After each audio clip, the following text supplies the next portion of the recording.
झालमुड़ी के बाद अब मछली पर सियासी तकरार। ममता बनर्जी का पीएम मोदी पर सीधा तंज। खान पान पर छिड़ा सियासी संग्राम। क्या ऐसे बयान चुनाव पर असर डालते हैं? कमेंट में बताएं। उत्तर 24 परगना प्रत्येकটা সিট কিন্তু আমাদের জেতাতে হবে। আর ইলেকশনের দিন প্রধানমন্ত্রী বক বক বক বকুম বকুম পায়রা বকে যায়। আর ইলেকশনের আগে নিজের ইলেকশনের আগে কাউন্টিং আগের দিন গুয়ায় ঢুকে যায়। এসব চালাকি অনেক দেখেছি। দোকান বেচে ঝালমুড়ি বাড়ি থেকে তৈরি করে নিয়ে এসে আর মাইক লাগিয়ে দোকানে বাংলার ইলেকশন ঝালমুড়ি খাবে। বলুন মাছ ভাত খাবে?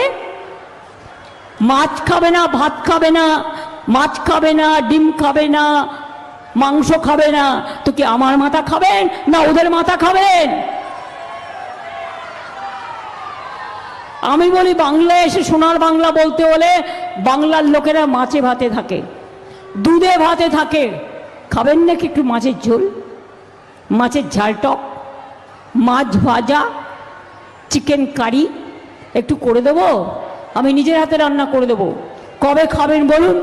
আর আপনাদের খাবার আমাকে যেটা বলবেন আমি কিন্তু সবটা খাই। আমি সবার খাবারই পছন্দ করি, সবার ভাষাই পছন্দ করি। কাজেই বাংলার অস্তিত্ব রক্ষার লড়াই, আপনার খাদ্য রক্ষা করার লড়াই, আপনার বাচ্চাদের ভবিষ্যৎ রক্ষা করার লড়াই, আপনার ঠিকানা রক্ষা করার লড়াই, আপনার সম্মান রক্ষা করার লড়াই।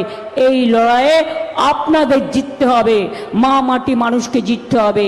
এই কথা বলে আমি বলে যাই, জয় হিন্দ, বন্দে মাতরম, জয় জোহর, इंशाल्लाह, जय बांग्ला।